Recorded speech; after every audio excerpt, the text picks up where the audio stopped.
Bueno, y para terminar estas pocas ideas nada más o disparadores para trabajar o para ver el fallo, eh, me surgen dos temas que quedan dando vueltas. Uno, un tema jurídico, entre comillas, puro y duro, y otro, un tema más, con un poco más de pimienta.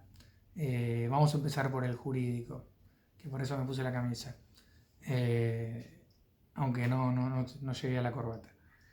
Uno es el tema de cómo rebota esto con los decretos de necesidad de urgencia o los reglamentos de necesidad de urgencia, ¿no? Uno de los temas que trabajamos mucho también en derecho administrativo, en derecho constitucional también. Estamos hablando, ¿no?, de la facultad que tiene el presidente, prevista en el artículo 99, inciso tercero, que, como todos saben, es hiper excepcional en el texto constitucional, porque el presidente no puede, bajo nulidad absoluta e insanable, dictar disposiciones de carácter legislativo, etcétera, etcétera, solo en circunstancias excepcionales que hagan imposible el trámite de las leyes.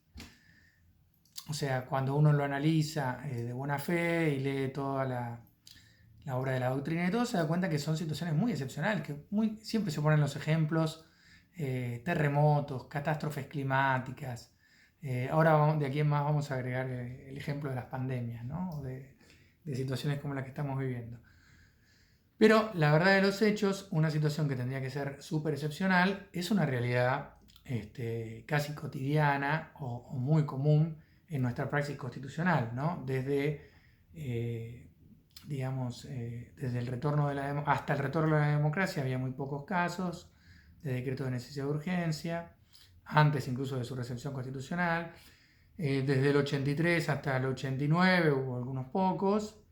A partir del 89 empezaron a proliferar y a partir del 94, que digamos, reguló la figura en la Constitución reformada por 1994, en el artículo 99, inciso tercero, hubo muchos más, y en todos los gobiernos a partir de ese momento siempre hubo varios decretos de necesidad de urgencia. Muchas veces en situaciones muchas veces no, la gran mayoría de las veces en situaciones que no son las que expresamente establece la Constitución cuando habla de circunstancias excepcionales que hicieran imposible seguir el trámite de sanción de las leyes. Hay muchos fallos que hablan sobre esto, de la Corte, que fueron, digamos, siempre marcando esta cuestión de que no tiene que ser que el Congreso esté en receso, no tiene que ser que el gobierno no tenga mayorías propias, o sea, tiene que haber una circunstancia que absolutamente haga imposible, digamos, dictar estos decretos. Respecto de este caso, se me ocurren dos cuestiones que tienen que ver con los DNU. Primero, me pareció muy particular, muy llamativo, que la actora, digamos, que es la vicepresidenta de la Nación, presidenta actual del Senado, pero también expresidenta de la Nación por 2 periodos, ¿no? Y por lo tanto, una persona que en su carácter de expresidenta ha firmado muchos decretos de necesidad de urgencia, como todos los demás presidentes. Y en la demanda que firma ella como actora, establece y señala que esta es quizás la primera vez que realmente se dan los casos que dice la Constitución para el dictado de un DNU. O sea, eso ya, por un lado, parece como una especie de, no sé, como una reflexión autocrítica que no es usual en este tipo de personas y en este tipo de materias.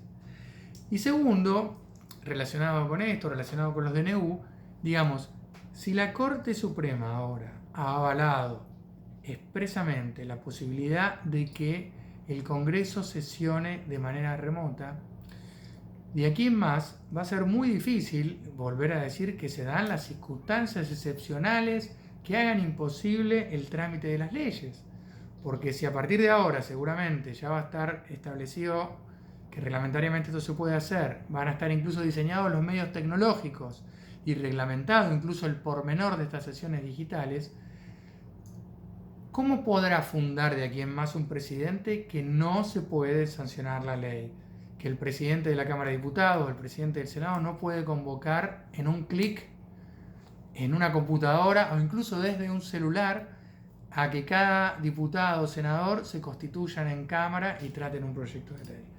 Entonces, digamos, se hace mucho más difícil que se den las circunstancias reales que la Constitución realmente establece para que se pueda dictar un DNU. Serían todas estas circunstancias excepcionales que decíamos antes, a las que además habría que agregarle una caída de las telecomunicaciones, porque hoy por hoy lo que se podría decir es que existiendo telecomunicaciones y existiendo la posibilidad de sesionar de manera virtual o en remoto, es muy difícil poder sostener que el Poder Legislativo no puede dar trámite a una ley. Con lo cual es interesante ver qué va a pasar de aquí en más con los DNU. Un análisis optimista podría decir que esto sería un llamamiento a la reflexión y que va a haber menos DNU. Un análisis más realista o más pesimista diría que no va a cambiar las cosas demasiado. No sé qué piensan ustedes, ¿qué les parece?